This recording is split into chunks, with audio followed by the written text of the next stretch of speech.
வாழ்க்கைக்கான வார்த்தை என்ற இந்த வலை ஒளிபரப்பிற்கு உங்களை வரவேற்கிறோம். இது ஆதியாகமம் முதல் வெளிப்படுத்துதல் வரை முழு வேதாகமத்தையும் உள்ளடக்கிய ஒரு தினசரி தியானமாகும். என்னாகமம் 13ஆம் அதிகாரத்தில் இஸ்ரவேல் ஜனங்களை தவறாக நடத்தின இஸ்ரவேலின் தலைவர்களை குறித்து நாம் வாசிக்கின்றோம். ஆண்டவர் கானான் தேசத்தை உளவு பார்க்கும்படியாக 12 கோத்திர தலைவர்களை அனுப்பும்படியாக மோசேக்கு கட்டளையிட்டார். 13ஆம் அதிகாரம் 2ஆம் வசனத்தை வாசிக்கும்போது, நான் இஸ்ரவேல் புத்திரருக்கு கொடுக்கும் கானான் தேசத்தை சுற்றி பார்ப்பதற்கு நீ மனிதரை அனுப்பி ஒவ்வொரு பிதாக்களின் கோத்திரத்திலும் ஒவ்வொரு பிரபுவாகிய புருஷனை அனுப்ப வேண்டும் என்றார். பாருங்கள், இந்த வசனத்தில் ஆண்டவர் இஸ்ரவேல் ஜனங்களுக்கு நான் கொடுக்கும் கானான் தேசம் என்று சொல்லுகின்றார். ஆண்டவர் ஏற்கனவே கொடுப்பதாக வாக்கு பண்ணிவிட்டார். இப்பொழுது இந்த தலைவர்கள் செய்ய வேண்டியதெல்லாம் அந்த கானான் தேசத்தை உளவு பார்த்து வரப்போகிற நாட்களில் ஒருவேளை யுத்தம் செய்ய வேண்டுமானால் அதற்காக திட்டமிடுவதற்காக இப்பொழுது அவர்கள் அதை போய் சுற்றி பார்த்து வர வேண்டும், அவ்வளவுதான்.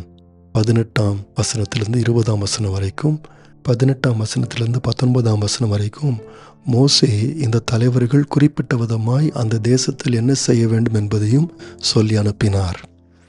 தேசம் எப்படிப்பட்டதென்றும், ஜனங்கள் பலவான்களோ பலவீனரோ, கொஞ்சம் பேரோ அநேகம் பேரோ, அந்த தேசம் எப்படிப்பட்டது, நல்ல தேசமா கெட்ட தேசமா, அந்த பட்டணங்கள் எப்படிப்பட்டது, கோட்டைகள் இருக்கின்றதா, நிலம் எப்படிப்பட்டது, விருட்சங்கள் இருக்கின்றதா, இதை பார்த்து வாருங்கள் என்று மோசே கட்டளையிட்டிருந்தார். அது மாத்திரமல்லாமல் இஸ்ரவேல் ஜனங்களை தைரியப்படுத்தும்படியாக திராட்சை பழங்களையும் அந்த தேசத்திலிருந்து கொண்டு வரும்படியாக மோசே அவர்களுக்கு கட்டளையிட்டிருந்தார். இப்பொழுது இந்த கோத்திர தலைவர்கள் கானான் தேசத்தின் தெற்கு பகுதியிலிருந்து வடக்கு பகுதி வரைக்கும் அவர்கள் பயணம் சென்றார்கள். கடைசியாக அவர்கள் எப்ரோனுக்கு வந்தார்கள். 22ஆம் வசனத்தை நீங்கள் வாசித்து பார்க்கும்போது, தெற்கேயும் சென்று எப்ரோன் மட்டும் போனார்கள் என்று நாம் பார்க்கின்றோம். பல நூற்றாண்டுகளுக்கு முன்பதாக ஆபிரகாம் இதே வழியில் தான் நடந்து போயிருந்தார். ஆதியாகமம் 13ஆம் அதிகாரம் 3ஆம் வசனத்திலிருந்து வாசிக்கும்போது, ஆபிரகாம் தன் பிரயாணங்களில் தெற்கே இருந்து பெத்தேல் மட்டும் கடந்து போனான் என்று பார்க்கின்றோம். அது மாத்திரமல்லாமல் 18ஆம் வசனத்தை வாசிக்கும்போது, ஆபிரகாம் கூடாரத்தை பெயர்த்து கொண்டு போய் எப்ரோனில் இருக்கும் மம்ரேயின் சபமூபியில் சேர்ந்து குடியிருந்தான் என்று பார்க்கின்றோம்.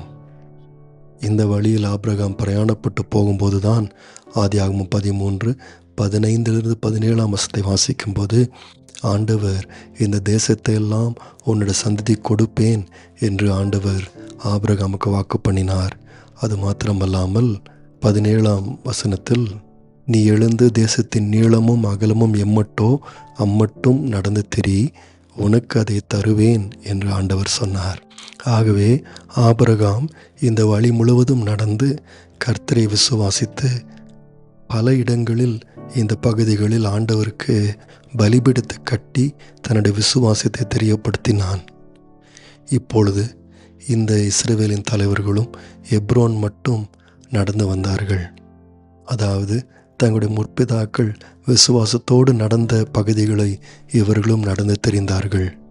ஆனால் இந்த இஸ்ரவேலின் தலைவர்கள் எப்ரோன் வருகின்ற வரைக்கும் எல்லாம் சரியாய் நடைபெற்றது. இப்பொழுது மறுபடியும் என்னாகமம் 13ஆம் அதிகாரம் 22ஆம் வசனத்தை நாம் வாசிக்கும்போது, தெற்கேயும் சென்று எப்ரோன் மட்டும் போனார்கள். அங்கே ஏனாக்கின் குமாரராகிய அகிமானும் சேசாயும் தல்மாயும் இருந்தார்கள். ஆனால் 22ஆம் வசனத்தில், எப்ரோன் மட்டும் இவர்கள் வந்தபோது அங்கே ஏனாக்கின் குமாரரை அவர்கள் கண்டார்கள். இந்த ஏனாக்கின் குமாரர் உயரத்தில் மிகவும் அதிகமானவர்கள். இவர்களை பார்த்துதான் இந்த இஸ்ரவேலின் தலைவர்கள் பயப்படத் தொடங்கினார்கள். பெரிய திராட்சை பழங்களை எல்லாம் பார்த்தார்கள், அதை எடுத்து கொண்டார்கள். ஆனாலும் இந்த ஏனாக்கின் குமாரர் அவருடைய மனதிலே தங்கிவிட்டார்கள். ஆகவே திரும்ப இஸ்ரவேல் ஜனங்களை பார்க்க வந்தபோது கானான் தேசத்தின் செழுமையை பற்றி அவர்கள் பேசினாலும் இந்த ஏனாக்கின் புத்திரரை மறக்காமல் அவர்கள் குறிப்பிட்டார்கள். காலேபோ எவ்வளவோ ஜனங்களை அமைதிப்படுத்தவும் உற்சாகப்படுத்தவும் முயற்சி செய்தார். ஆனால் பெரும்பான்மையான தலைவர்களின் பேச்சுதான் இஸ்ரவேலரின் மனதை தொட்டது, அவர்களுடைய நம்பிக்கையை குலைத்தது. இது மாத்திரமல்லாமல் என்னாகமம் 13ஆம் அதிகாரம் 32-33 வசனத்தை வாசிக்கும்போது இந்த தலைவர்கள் தேசத்தை குறித்து துர்ச்செய்தியை பரப்பினார்கள் என்று நாம் பார்க்கின்றோம். 32ஆம் வசனத்தில் வாசிக்கின்றோம், நாங்கள் போய் சுற்றி பார்த்து வந்த அந்த தேசம் தன் குடிகளை பட்சிக்கின்ற தேசம். நாங்கள் அதிலே கண்ட ஜனங்கள் எல்லாரும் மிகவும் பெரிய ஆட்கள். அங்கே ராட்சத பிறவியான ஏனாக்கின் குமாரராகிய ராட்சதரையும் கண்டோம். நாங்கள் எங்கள் பார்வைக்கு வெட்டுக்கிளிகளைப் போல இருந்தோம், அவர்கள் பார்வைக்கும் அப்படியே இருந்தோம் என்று சொல்லி இப்படி இஸ்ரவேல் புத்திரருக்குள்ளே தாங்கள் சுற்றி பார்த்து வந்த தேசத்தை குறித்து துர்ச்செய்தியை பரம்ப செய்தார்கள் என்று நாம் படிக்கின்றோம். நண்பர்களே, ஆண்டவரையும் அவருடைய வல்லமையையும் அவருடைய உண்மையையும் ஒருவர் யோசிக்காத போது இதுதான் நடைபெறும். இந்த இஸ்ரவேலின் தலைவர்களுக்கும் ஆபிரகாம், ஈசாக், யாக்கோபு என்கின்ற முற்பிதாக்களுக்கும் இருந்த பெரிய வித்தியாசம் என்னவென்றால், முற்பிதாக்கள் தாங்களால் எது செய்ய முடியாது என்று அறிந்திருந்தார்கள். ஆனால் தேவனால் என்ன செய்ய முடியும் என்பதையும் அறிந்திருந்தார்கள். தங்களுடைய பலன் குறுகிய பலன் என்று அவர்களுக்கு தெரிந்திருந்தது. ஆனால் தேவன் எல்லாவற்றையும் செய்ய வல்லவர் என்று அவர்கள் அறிந்து வைத்திருந்தார்கள். ஆகவேதான் அவர்களுடைய வாழ்நாட்களில் ஆண்டவர் கொடுத்த வாக்குத்தத்தம் நிறைவேறாமல் போனாலும் விசுவாசத்தோடு மரித்தார்கள் என்று நாம் பார்க்கின்றோம். உதாரணமாக இந்த எப்ரோனில்தான் சாராள் மரித்தாள். ஆதியாகமம் 23ஆம் அதிகாரம் 1-2 வசனத்தை வாசிக்கும்போது, ஆபிரகாம் சாராள் மரித்தபோது தன்னுடைய முதல் நிலத்தை எப்ரோனில் தான் வாங்கினார். அங்கேதான் சாராளை புதைத்தார். தானும் புதைக்கப்பட்டார். தன்னுடைய பிள்ளைகள் எல்லாரும் அங்கேதான் புதைக்கப்பட்டார்கள். ஏனென்றால் நிச்சயம் இந்த எப்ரோனையும் கானான் தேசத்தையும் கர்த்தர் தனக்கு தருவார் என்று ஆபிரகாம் விசுவாசித்தான். ஆனால் என்னாகும் 13ஆம் அதிகாரத்தில் படிக்கும் இஸ்ரவேலின் தலைவர்கள் தங்களுடைய பலத்தை மாத்திரம்தான் சிந்தித்தார்கள். ஆகவேதான் 13ஆம் அதிகாரம் 31ஆம் வசனத்தில் அவள் சொன்னது போல, அந்த ஜனங்களோடு எதிர்க்க நம்மாலே கூடாது, அவர்கள் நம்மை பார்க்கலாம் பலவான்கள் என்றார்கள். இந்த தலைவர்கள் அறியாமல் போனதும் இஸ்ரவேல் ஜனங்களுக்கு சொல்லாமல் போனதும் என்னவென்றால், தேவன் நமக்காக யுத்தம் செய்வார் என்பதுதான். போர் என்று வரும்போது தேவன் நம்மோடு கூட இருப்பார் என்று சொல்ல தவறினார்கள்.